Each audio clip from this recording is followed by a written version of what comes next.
어떻게 좋은 연애 상대를 선택할 수 있을까? 교제를 해나가다 보면 어떤 사람이 좋은 연애 상대인지 확신이 서지 않을 때가 있습니다. 언제라도 함께 있고 싶은 사람과 가끔 만나는 사람. 두 가지 유형에서는 사람마다 달라서 쉽게 질리는 사람이라면 가끔 만나는 편이 좋을 것입니다. 하지만 서로가 상대를 생각하고 이로 인해 서로 자기 자신을 갈고 닦는다면 당연히 언제나 함께 있는 상대가 더 좋을 것입니다. 서로가 사랑하게 되었다고 해서 이제 이 상태대로 충분하다고 생각하는 것은 큰 착각입니다. 서로가 사랑하기 때문에 더욱 변화되어 가지 않으면 안 됩니다. 항상 같이 있어서 질렸다는 것은 지금까지 태만했다는 증거입니다. 물론 그런 사람들이 하는 가끔 만나는 편이 더 설렐 수 있다는 말도 핑계이기 십상입니다. 항상 같이 있고 싶다는 생각이 들게 하는 상대는 피곤해하거나 생활에 찌든 남자이거나 여자일 리 없습니다. 복장에도 체형에도 그리고 마음가짐에도 분명 매일 변화가 있을 것입니다. 항상 자신을 성장시키려고 노력하는 사람은 언제나 신선한 빛을 바랍니다. 이것이야말로 빛바래지 않는 사랑을 이어가는 지혜가 아닐까 합니다. 계속해서 변화를 추구해 나가는 마음을 잃지 않고 살고 싶은 사람이라면 자극이 있는 상대가 좋을 것입니다. 젊은 시절의 사랑의 편안함만을 추구하는 것은 변화로 가득 찬 매력적인 나날에 대한 욕구가 없는 것으로 볼 수 있습니다. 그렇게 되면 잡은 물고기에는 먹이를 주지 않는다는 말도 있듯이 무미건조한 관계가 되기 쉽습니다. 물론 자극과 편안한 이 둘 다를 모두 갖춘다면 더없이 좋은 일입니다. 하지만 때로는 약간의 말다툼도 적당한 어긋남도 두 사람의 관계를 활력 있게 만드는 요소가 됩니다. 서로 사랑하기 때문에 부딪히고 자극을 받는 것이며 이것을 극복하려 할 때 서로에 대한 새로움을 느끼는 법입니다. 이런 상대와 함께 있으면 항상 배우는 게 있을 것입니다.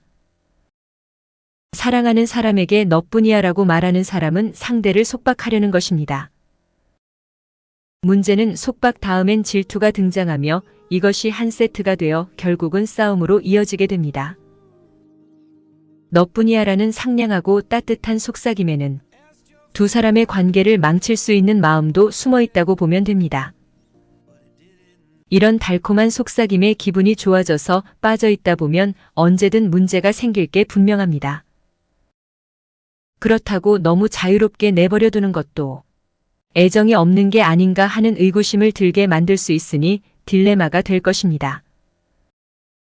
바람직한 것은 역시 적당한 속박과 자유가 있는 관계입니다.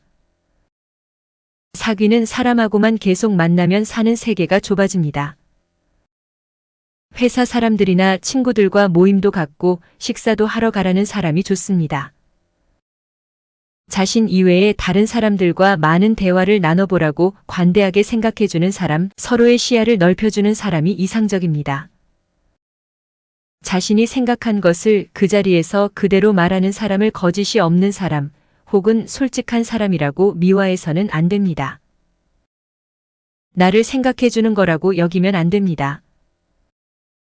그런 사람은 의외로 억지 소리나 단순한 짐작을 아무렇지 않게 내뱉을 수 있기 때문입니다. 반면에 잠자코 있는 사람은 기쁜 일, 슬픈 일, 싫은 일을 바로 말로 표현하기보다는 마음속에 담아두었다가 천천히 여과시킵니다. 그것을 사랑하는 사람에게 자칫 상처를 줄까봐 염려해서 그런 경우가 많습니다. 두 사람이 함께 사랑을 쌓아가다 보면 차례차례 새로운 풍경을 만나게 될 것입니다.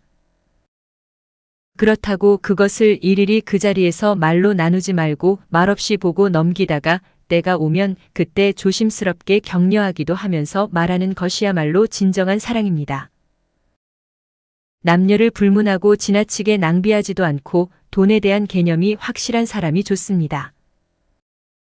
돈에 너무 까다로우면 째째하다느니 구두쇠라느니 말하기도 하는데 돈에 까다로운 것과 구두쇠는 다릅니다.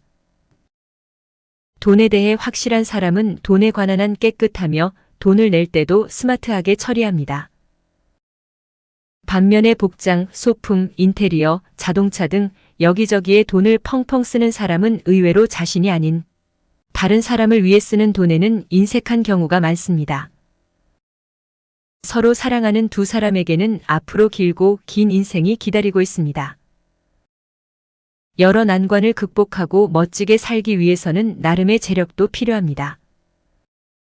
제대로 계획을 세워서 아낄 수 있는 곳에서는 아낀다는 감각을 잃지 않는 사람이 훨씬 더 나를 행복하게 해줄 것입니다.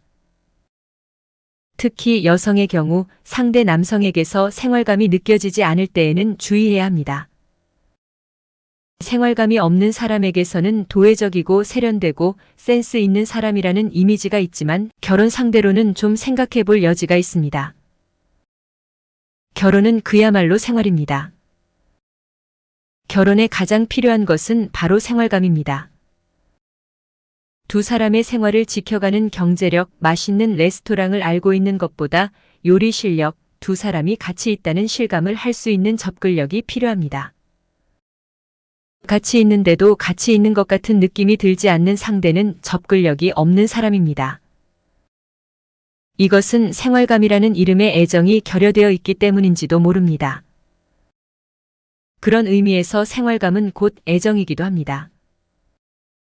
허황된 꿈을 꾸기보다는 항상 발을 땅에 붙이고 사는 생활감이 있는 사람은 약간 세련되지 못하더라도 함께 행복한 삶을 만들어갈 수 있을 것입니다. 연애의 바탕은 당신의 행복입니다. 당신을 존중해주지 않는 사람을 버릴 줄도 알아야 합니다. 만날수록 배울 게 있는 사람으로 내적인 변화와 성장에 힘쓰시길 바랍니다. 나날이 조금씩 변화하는 사람은 질리지 않습니다. 다툼이 일어나지 않는 커플은 없습니다. 다만 다투지 않으려고 노력하는 것뿐입니다. 어떤 사람을 만나는지 따져보는 작업보다 중요한 일이 있습니다. 내가 어떨 때 행복한지를 살펴보는 일입니다. 연애를 한다고 언제까지 기쁨과 즐거움, 행복만이 가득할 순 없습니다. 슬픔도 아픔도 불행도 함께 감당하는 것이 연애이기 때문입니다. 문득 돌아보았을 때 기쁠 때나 슬플 때나 좋을 때나 좋지 못할 때나 함께 곁에서 감당해준 사람의 존재 자체가 나의 행복인 걸 알면 그보다 더할 나위는 없을 것입니다. 자신을 소중하게 생각하지 않는 사람을 소중하게 대해주는 상대는 없습니다. 자신이 좋은 사람이라면 인연은 언젠가는 나타납니다. 아무것도 변하지 않을지라도 사랑에는 한 가지 법칙밖에 없습니다. 그것은 사랑하는 사람을 행복하게 만드는 것입니다. 아무것도 변하지 않을지라도 내가 변하면 모든 것이 변합니다. 어떻게 말할까 하고 괴로울 땐 진실을 말하면 됩니다. 그리고 사랑의 첫 번째 의무는 상대방에게 귀 기울이는 것입니다. 내가 누구를 만나든 나는 나입니다. 나 자신을 잃어가며 하는 사랑은 사랑이 아닙니다. 내가 모든 것을 버려도 좋다고 생각되는 사람은 결코 내가 모든 것을 버리지 않도록 최선을 다할 사람입니다. 감사합니다. 구독은 당신의 지식을 더욱 풍부하게 만들어줄 열쇠입니다.